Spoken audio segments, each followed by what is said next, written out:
All right, let's go on to our next presentation then. This is on mining and energy, and this is Matt Holloran with Wyoming Wildlife Consultants and Shawn Espinosa with the Nevada Department of Wildlife. So I'm going to pop over here to their presentation. And also just want to mention as they get started that all of the presenters either were involved in authorship of Part A of the Sagebrush Conservation Strategy, and or they are definitely experts in their field, subject matter experts, and we really appreciate their presentations today. So with that, Matt and Shawn, turning it over to you. I'm not sure which one of you is wanting to go first, or but just feel free to unmute, and if you do have access to a camera, you're welcome to turn that on. Matt, I don't think you do, but Shawn, yours was on earlier.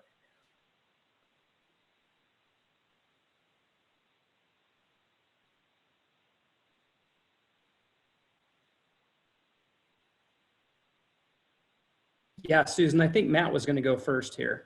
Okay, Matt. Let's unmute Matt. There you go. Yeah, so wasn't coming unmuted there. Sorry about that. That's okay. Can you hear me now? We can hear you just fine. Thank you. All right, thank you. All right, yeah, Matt Holloran, and I get to take the first half of this introduction on, presentation on Chapter 15, the mining and energy, and like with the other chapters, a bunch of people contributed to compiling the information we're going to present. And this is a picture of a natural gas well on the Pinedale Anticline, just for reference. So, in introduction, wildlife response to impacts described in the chapter is can depend on multiple factors, including location, size of development, species-specific reactions to disturbance, ecosystem health, and the functional role of the habitat's influenced, and so on. And site and development-specific information, it kind of needs to be taken into account in addition to the generalizations that we discuss in this chapter to determine the actual impacts of a given mining or energy development activity. So the chapter we're discussing here focuses solely on energy and mining impacts, does not fully consider the associated infrastructure, such as roads, transmission lines, pipelines, increased human presence, and it does not go into any of the indirect effects associated with development. And it's important to note that the description detailing mining and energy development impacts on sagebrush wildlife species presented here should be considered essentially incomplete, as impacts from activities to sagebrush ecosystem processes, individual species, the synergistic impacts of energy development. A lot of those things are not fully understood. So next slide. So this is a picture of the Jonah Field up in Pinedale, or in the Upper Green River Basin in southwest Wyoming. So development associated with oil and gas natural extraction continues to increase and poses a threat to sagebrush habitats across the biome. Approximately 8% of the sagebrush habitats are currently directly impacted by oil and gas development in the Rocky Mountain region. This estimate does not include impacts of, like I said, supporting infrastructure, for example, the roads and the pipelines, or the functional loss of habitats due to the indirect effects. Next slide. So the response of sagebrush-dependent wildlife to oil and gas development is relatively well studied, at least for certain species. So a number of studies suggest that activities associated with oil and gas development negatively impact sage grouse, with documented impacts to vital rates, including reduced fecundity, reduced chick survival, declines in population trends, and localized extirpation of populations. Impacts to behavior include avoidance of infrastructure across all life stages and declines in lek attendance. Research on lek attendance consistently documents indirect impacts on sage grouse extending to about 4 miles. and reservoirs created to hold water produced from gas and oil development, particularly in coal bed methane fields, increased prevalence of West Nile virus, and that also leads to declining sage-grouse populations. For mule deer avoid habitats within approximately 2.5 miles of infrastructure, and this functional habitat loss has been linked to fitness impacts, especially where development occurs on mule deer winter range. For neotropical migrants, nest success of sagebrush obligate songbirds has been shown to decrease with increased energy development, and lower densities and occupancy rates of species in this guild have been documented in areas with higher levels of development. Research on sage-grouse and sagebrush-dependent songbirds suggests that areas impacted by oil and gas development act as ecological traps, where individuals continue to use these areas but experience lower fecundity and survival when they do so. Next slide.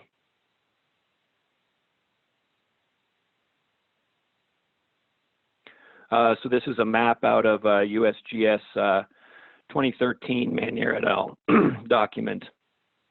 So wind energy development is concentrated in states with sufficient wind resources, including California, Idaho, Montana, Oregon, South Dakota, Washington, and Wyoming in the sagebrush biome. Wyoming and Montana have the highest potential for substantial development expansion of wind. Wind farms vary in size based on the number of turbines feasible within the wind farm boundaries, size of turbines, topography, wind conditions, and the distance necessary between turbines to minimize impact of the wake created by each individual turbine in the adjacent turbine strings. Wind energy developments have a larger terrestrial footprint per unit of energy compared to most other forms of energy production. And it has been estimated that to meet 2030 Department of Energy goals of 20% energy demand being met through wind energy production will require 12.3 million acres of land, or an area roughly the size of Florida, and over 11,000 miles of new transmission lines. Next slide.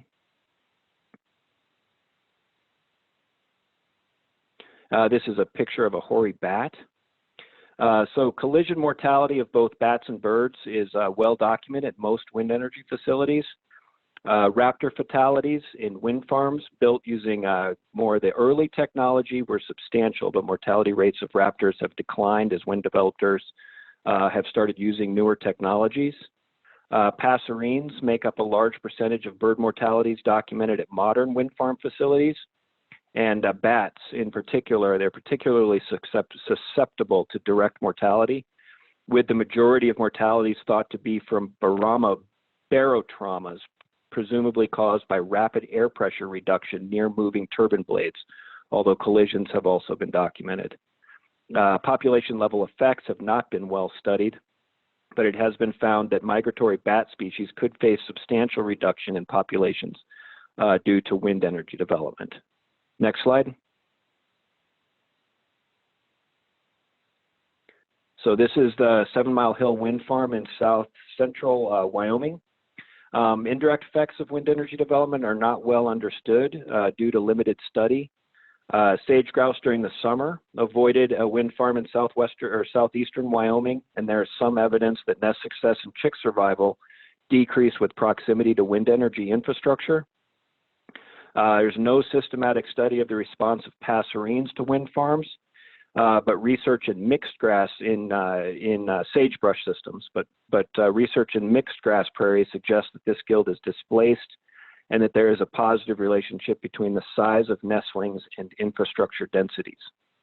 Raptors, pronghorn, and elk do not appear to avoid wind farms. But it is worth reiterating that long-term data on wildlife response to wind development are lacking. Next slide. So this is the solar potential map out of the USGS Manier et al. Document. Solar power potential is concentrated in southern states comprising of the sagebrush biome. It's Colorado, Nevada, Utah, and southwestern Wyoming. The main component that all solar energy technologies have in common is a large solar field where solar collectors capture the sun's energy. And the primary environmental concerns associated with solar power generation include the large land area required for solar facilities and water consumption. Next slide.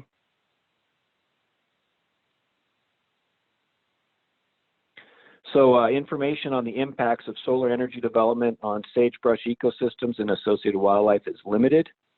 Parabolic solar systems, which is the system on the upper left there, there's a system where solar power is concentrated to heat a liquid and make steam for power generation, have been implicated in the direct mortality of bats and birds when they fly through the high temperature solar beams. Photovoltaic panels, which is the lower right, they reflect polarized light, giving the impression of water, a phenomenon known as the lake effect, whereby water birds perceive the reflective surfaces of these panels as bodies of water and collide with the structures as they attempt to land on or drink from the panels. Birds that cannot take off from non-water surfaces can also be stranded in these sorts of systems. Data are limited again, but there appears to be a positive correlation between the size of PV panel arrays or photovoltaic panel arrays and risk, suggesting the potential for increased risk from multiple photovoltaic systems or facilities situated near one another. Next slide. So this is the RMP on the left and Wyoming's Executive Order 2019 on the right. So a variety of voluntary and regulatory approaches to protecting public health and the environment when permitting land use activities in sagebrush habitats have relatively recently been developed by state and federal agencies. And these approaches, as Jeremy pointed out, have for the most part been focused on sage grouse. Most assessment of the effectiveness of these management approaches have occurred in Wyoming, where the state's core area management strategy has been in effect since 2008. Overall, Wyoming's approach is helping safeguard critical sage-grouse habitats at the statewide scale, but populations are still likely to decline as development density outside but close to core areas increases. Further, simulation models suggest that even with the core area strategy in place, sage-grouse are projected to decline 40% in southwestern Wyoming due to increased energy development in the region. Next slide. So this is a slide, this is on the Pinedale Mesa, looking at sage-grouse response to energy development during the winter. So research suggests that implementation of certain design features for oil and gas operations may be beneficial in reducing adverse effects to sage-grouse. Decreasing fragmentation of intact sagebrush and minimizing infrastructure and disturbing activities are consistent characteristics of design features where impacts to sage-grouse are reduced.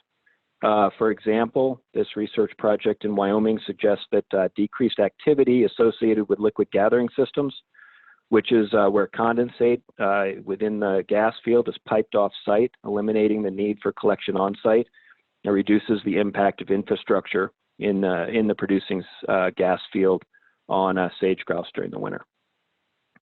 So with that, I will pass it on to Shawn.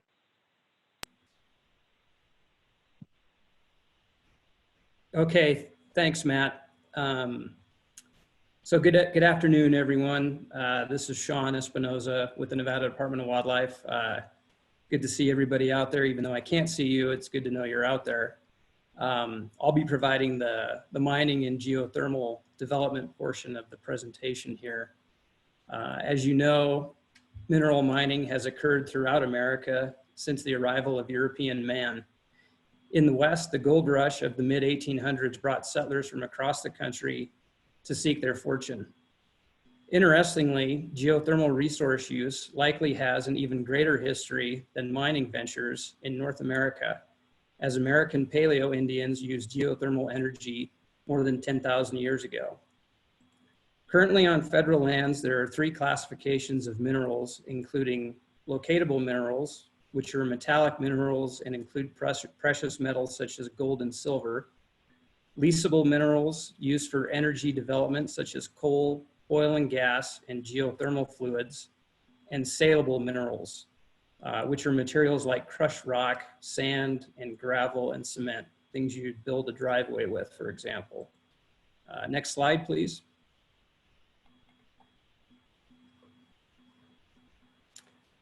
So this is a map of the non-energy locatable minerals and plants located within the sagebrush ecosystem. As of 2018, there were over 200 active mines and plant facilities, 102 active metallic mineral mines, and approximately 60 mining associated plant facilities within the sagebrush ecosystem. Additionally, there are over 2.2 million mining claims within this ecosystem, with over 1 million located in Nevada alone.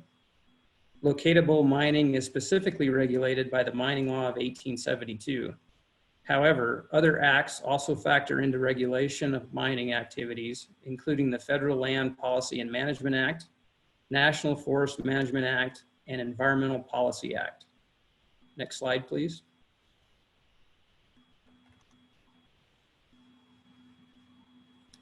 The US contains the largest coal reserves in the world and is the world's second largest coal producer. Over 2/3 of the coal produced in the US comes from the Western United States. There are approximately 23 million acres of mapped coal fields in the sagebrush ecosystem, with about 15 million acres that are actively leased, with approximately 42 active coal mines. And you can see the coal resources there with the cross-hatching in the map. The BLM is responsible for leasing of federal coal under the Federal Coal Leasing Amendments Act of 1976. Federal coal leases are screened for unsuitability considerations, namely habitat for resident wildlife of high interest to the state and habitat essential for those species. Next slide, please.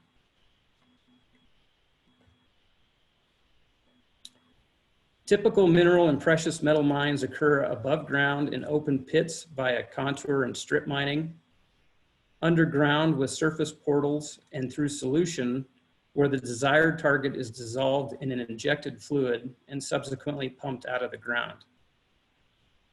You'll notice the photo on the right-hand side of the slide. You'll see the Silver Peak lithium mine, which is located west of the town of Tonopah, Nevada. This mine produces lithium carbonate from a brine solution, and its approximate footprint is about 6 miles long by 3 miles wide. This mine, along with the Salar de Atacama mine in northern Chile, produces in excess of 60 million metric tons of lithium carbonate equivalents per year. One of the aspects of mining that often gets overlooked is exploration. Large-scale exploration or even piecemeal exploration ventures that occur over time within sagebrush communities can have deleterious effects on plants and wildlife, often creating new roads and soil disturbance, allowing invasive plants to establish on site. Next slide, please. As you can imagine, there are many challenges associated with mining. The 1872 mining law provides opportunities to explore, discover, and purchase certain valuable mineral deposits on federal lands that are open for mining claim location. The only areas closed to mining include those designated by Congress as part of the National Wilderness Preservation System, withdrawn by Congress for study as a wild and scenic river, or designated as a portion of a wild and scenic river. Other areas withdrawn include national parks, national monuments, Indian reservations, and wildlife protection areas managed by the U.S. Fish and Wildlife Service. Valid and existing rights associated with mining claims cannot be significantly infringed upon. In most mining-related decisions are considered non-discretionary by the federal land manager. Oftentimes, the location of mineral resources closely overlaps that of important habitat for many sagebrush-related species, including movement and migration corridors for big game species. The economic output of mineral extraction is important from national perspectives, which was valued at $75.2 billion in 2017 by the USGS, as well as rural economies that depend on mining for employment and as a tax base. The table at the right shows a few of the states within the sagebrush ecosystem that produce significant amounts of non-fuel minerals or coal resources. Restoration of large-scale mines is normally only partially successful long-term, and their value as habitat to sagebrush obligate species post-mine life is uncertain. Next slide, please. This slide depicts the overlap of gold resources in Nevada with sage-grouse priority and general habitat management areas. And these habitats are often important for other sagebrush-related species. The situation of the Carlin Trend, Independence Eureka Trend, and the Battle Mountain Eureka or Cortez Trend not only presents current challenges with existing large mines, but also future challenges with planned mine expansions and new large mine proposals. Next slide, please. Most mining associated studies have been site scale and scope and have involved mainly research on direct effects. Effects of mines to wildlife communities involve direct and indirect effect related to pits, leach pads, waste rock, or overburden piles and lined ponds, among other features. Direct impacts include habitat loss, individual mortality, often through collision with fences, power lines, or vehicles, and disruption of normal activities such as migration or breeding activities. Indirect effects include such things as lower survival rates due to increased competition for limited resources, noise created by power generation or processing plants, as well as traffic, can have impacts on breeding activity and induce stress.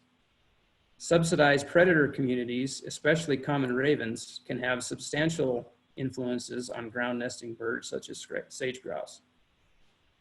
Disturbed soils, roads, leach pads, etc., can be vectors for invasive plant species. Water quality and quantity can be affected by disturbances to the groundwater table, and increased exposures to contaminants can have negative side effects on wildlife health. Next slide, please. The BLM has authority to manage geothermal leasing on approximately 240 million acres of public lands, which also includes 104 million acres of U.S. Forest Service lands. Much of the Great Basin in Colorado are considered of low geothermal resource potential, although there are several areas of developable geothermal resources nested within these broad classifications. Next slide, please. Geothermal steam is considered a leasable mineral and is covered by the same federal regulations as oil and gas. To develop a geothermal project on federal land, a lease allowing access to and use of the federally owned resource is required. Competitive lease auctions are held at least every 2 years in states where nominated geothermal leases are pending. Retrieval can be conducted in 3 ways: dry steam, flash steam, or binary cycle systems. These systems all require drilling production wells to access the steam or hot water, and injection wells to return the cool water to the subsurface reservoir. Facilities associated with the geothermal plant include buildings to house turbines, heat exchangers, and generators. In addition, extensive above-ground pipelines are needed for water delivery, transmission lines for power delivery, and roads for access. The National Energy Policy Act of 2005 directed the Department of Interior to approve 10,000 megawatts of non-hydro electrical generation within 10 years. As of March 2018, the BLM had approved 50 geothermal projects with approximately 1,648 megawatts of total installed capacity, or enough to power 500,000 homes. Next slide, please. Overall, effects of geothermal facilities on sagebrush obligate species have not been well studied, and many of these facilities are relatively new within the sagebrush landscape. Ongoing research being conducted in Nevada by the USGS has focused on the effects of 2 utility-scale geothermal facilities on greater sage-grouse. Preliminary findings suggest that less than 5 kilometers from the facility experienced population growth rates of 1.15 before geothermal installation compared to 0.90 after installation. Leks within 2 kilometers of geothermal facilities experienced an average absent rate of 6% before installation compared to 50% after installation.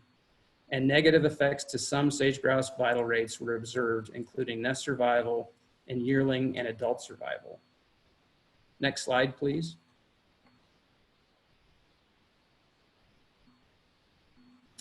Wildlife response to reclamation activities is poorly understood, with most studies focused on birds. Post-mining restoration of grasslands may contribute to grassland bird conservation, but has limited benefits for sagebrush obligates. Coal mine reclamation is guided by approved post-mine land use plans.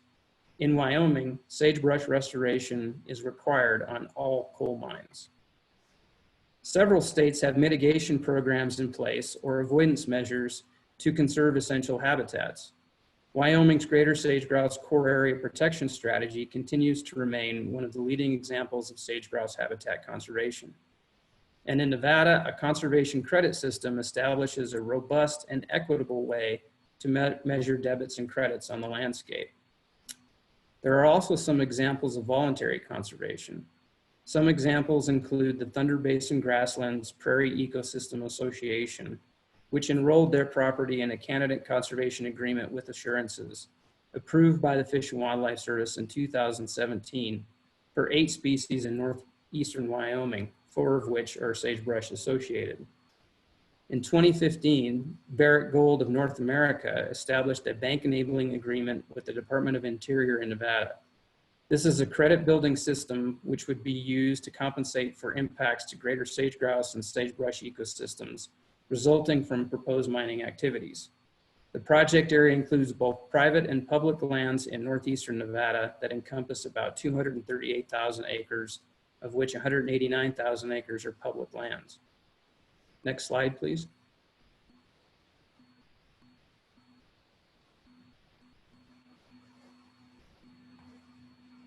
The most comprehensive information on the value of mitigation and minimization techniques or design features have been garnered from oil and gas development.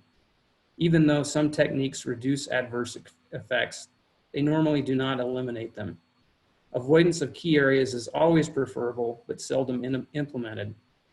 Providing opportunities for recolonization of reclaimed sites after energy extraction or mine life has expired by target wildlife species, which is informed by advanced mapping and forecasting, may render future benefits. However, that is dependent upon maintaining or improving habitat and populations of sagebrush obligate species within some reasonable proximity. And there continues to be knowledge gaps with respect to these developments. A more complete understanding of how energy development ultimately affects the long-term function of sagebrush ecosystems and the persistence of associated wildlife species is necessary. Innovative technologies to reduce impacts, such as noise reduction methods or vehicular traffic reduction, continue to be a necessity.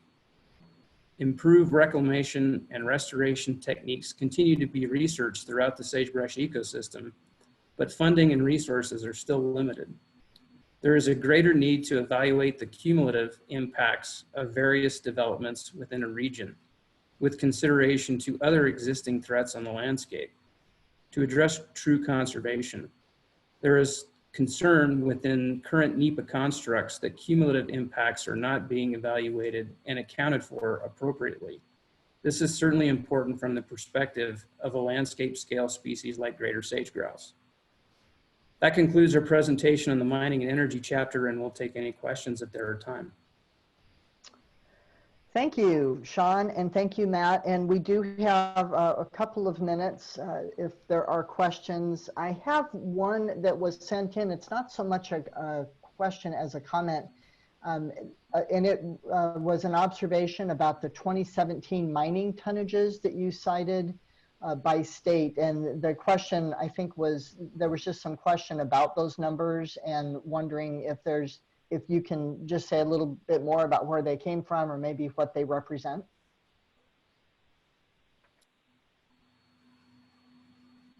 I think those values were evaluated by the USGS, and I think that was those were 2017 figures. Okay.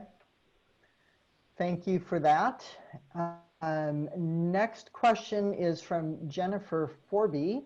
How do we balance benefits of renewable energy on minimizing climate change, which is a major player in most, if not all, the topics of sagebrush conservation in this workshop, versus direct negative effects of renewable energy development? So both Shawn and Matt, this might be harder for you if you don't have access to the screen, but you can also read that question if it's helpful for you to see it written. But do you need me to restate it, or do you get the question? No, I can see it. Okay.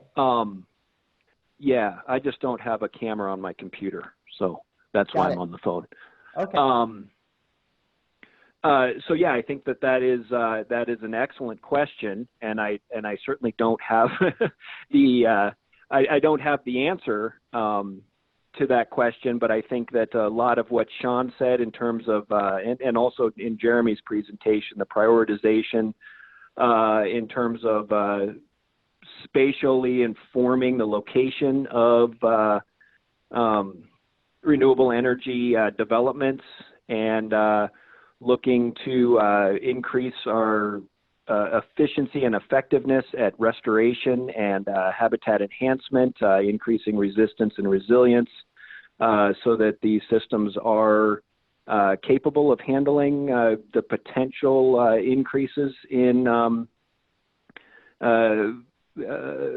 renewable energy developments. I think it's all hands on deck, really, in terms of how we deal with the trade-offs that are going to be necessary moving forward. Okay. Yeah, thanks Shawn. Thanks for taking the first bite out of that apple, Matt. Just certainly a tough question, and thanks for that question, Jen. You know, and I think Matt hit the nail on the head there a bit with placement of these things and prioritization of the landscape. There are certainly portions of Nevada that, and some other states, I'm sure, that have been type converted and where our restoration dollars probably should not be spent. Those areas potentially, you know, probably don't serve a lot of value in terms of wildlife habitat or other habitat for that matter. And potentially those could be areas where you would want to seek something like a solar development or something like that. So I think just adding to what Matt said, that would be at least my initial thoughts on that. All right, thank you, Shawn, and thank you, Matt. We'll take one more question here. This is from Wanda Burgett, and we're actually going to unmute Wanda and let her ask her question. Go ahead, Wanda. Well, actually, you are still, there you are. You're unmuted now, Wanda. Please go ahead. Okay, thank you. A couple of observations. First of all, I'm sorry, I was the one that asked the question about the mining tonnages. Just because I happen to have the information, it looks like maybe your tonnages were off by a factor of 100. And I wonder if it's just the way that you reported them in that table. So no big deal, but just an observation. The other one is on renewable resources, and I thought it was interesting that you had a picture of the lithium operation, which is very important for renewables as well. So I think some of the things that we also have to consider is the increase in mining that's necessary to support renewable resources. Okay, thanks, Wanda. Shawn or Matt, do you have any response? Well, I think within that table, the tonnages would be specific to coal resources and not locatable minerals per se. Those are values, so that would be, and those values on the left-hand side of the table are actually in millions. So you would have to basically times all those values by 1 million to get what they're actually worth. But the tonnages for coal, I'm not as versed in the coal states as some other folks are, and certainly I'm not an expert in the coal field. Okay. Well, thank you. And maybe I just read it wrong, but I think what you said is exactly right. It should be times 100. So, or times 1,000. Okay, thank you very much, Wanda. Appreciate that question, comment. All right, so again, thank you, Shawn. Thank you, Matt. Really appreciate that presentation.